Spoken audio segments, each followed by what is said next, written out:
Assalamualaikum warahmatullahi wabarakatuh. Salam sejahtera bagi kita semua.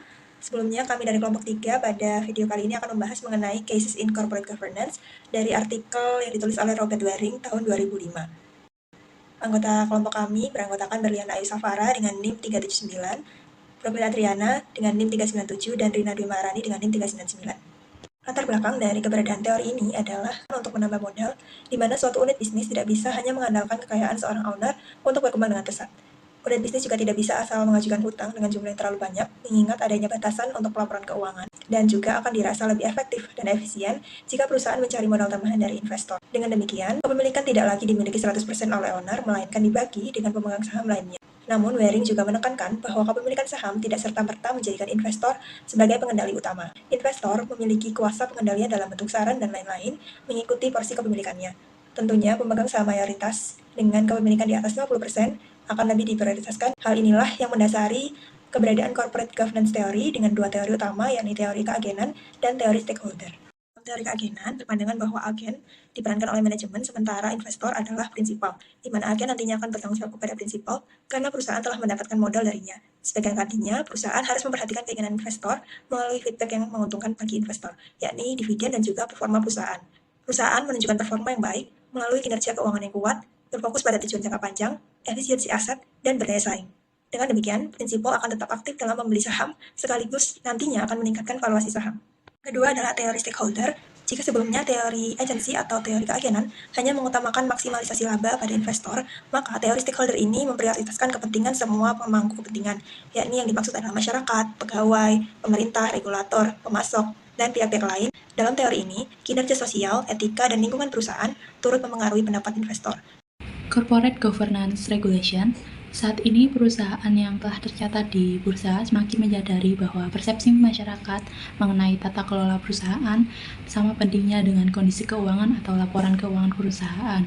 Oleh karena itu, saat ini perusahaan sedang meningkatkan akuntabilitas informasi pada laporan tahunan dikarenakan laporan tahunan memuat banyak sekali informasi mengenai tata kelola perusahaan. Transparansi informasi yang ada pada laporan tahunan semakin meningkat dikarenakan munculnya rekomendasi dari The Combined Code on Corporation Governance pada tahun 2003. Bab ini akan menjelaskan atau memberikan gambaran umum mengenai regulasi tata kelola perusahaan khususnya di Inggris dan juga Amerika Serikat. Selanjutnya yaitu Corporate Governance Regulation di Inggris. Yang pertama yaitu ada laporan Cadbury yang dibentuk pada tahun 1992 sebagai respon mengenai standar pelaporan, akuntabilitas keuangan, dan juga tata kelola perusahaan. Rekomendasi yang diberikan pada laporan ini adalah yang pertama, yaitu menyoroti betapa pentingnya direktur non-eksekutif yang independen dan juga dipilih sesuai dengan keadilan. Dan yang kedua yaitu membentuk komite seperti komite audit, nominasi, dan juga remunerasi. Yang kedua yaitu laporan Greenberry yang dibentuk pada tahun 1995 sebagai respon terhadap jumlah remunerasi yang diberikan terlalu berlebihan khususnya pada direktur non-eksekutif yang dikeluarkan karena kinerjanya yang buruk. Rekomendasi dari laporan ini adalah untuk fokus pada remunerasi eksekutif serta harus dikaitkan dengan kinerja perusahaan atau kinerja dari setiap individu untuk menghindari praktik golden parachute untuk eksekutif yang berkinerja buruk. Lalu yang ketiga yaitu laporan Hampel yang disusun pada tahun 1998 untuk meninjau penerapan laporan Cadbury dan Greenbury dan menghasilkan rekomendasi yang dituliskan pada The Combined Code yang menerapkan dan menetapkan prinsip-prinsip tata kelola terbaik. Lalu yang keempat yaitu laporan Turnbull pada tahun 1999 yang memberikan panduan bagi direktur mengenai pengendalian internal untuk manajemen risiko. Lalu yang kelima yaitu tinjauan Hicks pada tahun 2003.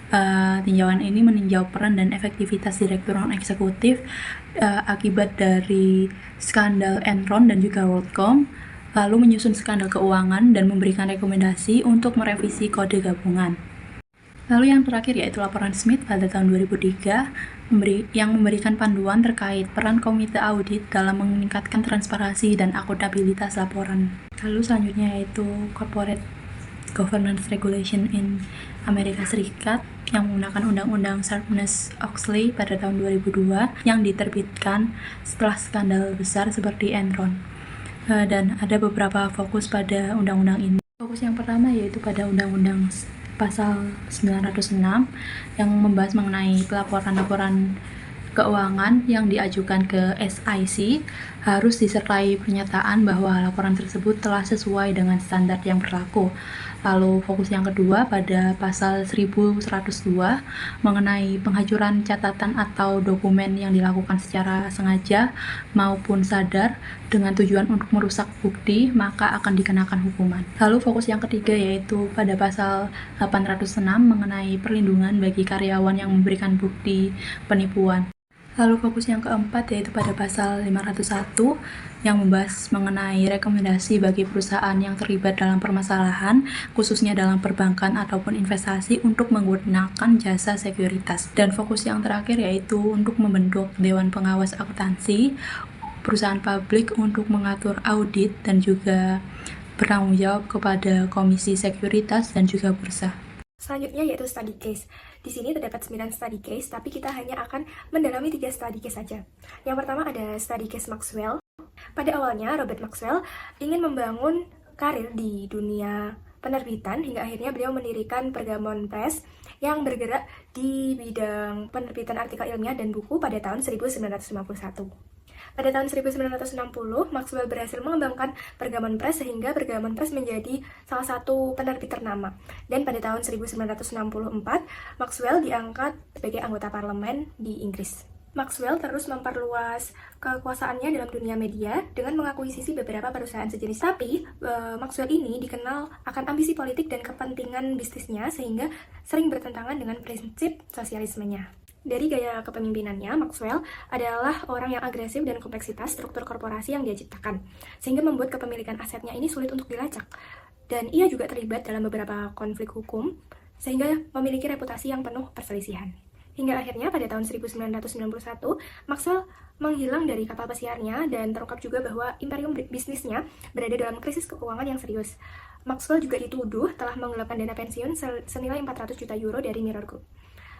Sehingga berujung pada keruntuhan total bisnisnya dan menciptakan skandal besar di Inggris. Study case Bank of Credit and Commerce International (BCCI). Pada awalnya, BCCI didirikan pada tahun 1972 oleh Aga Hasan Abedi dan memiliki visi untuk memperluas perbankan ke wilayah yang kurang berkembang dan membantu masyarakat yang kurang mampu.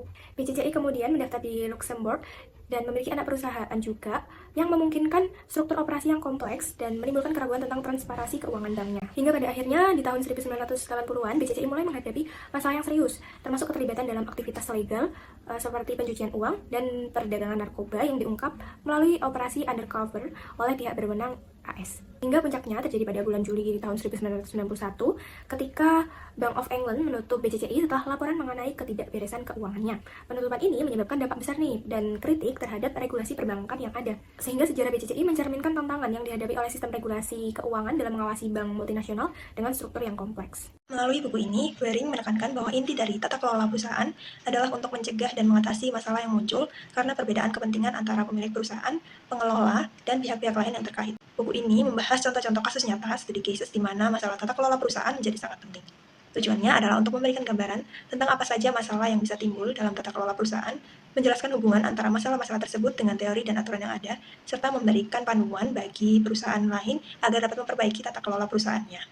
Kita sebagai audiens dapat memahami pentingnya tata kelola perusahaan yang baik dan bagaimana cara mencegah serta meminimalisir resiko-resiko yang akan timbul. Sekian dari kelompok kami, kurang lebihnya kami mohon maaf. Terima kasih. Wassalamualaikum warahmatullahi wabarakatuh.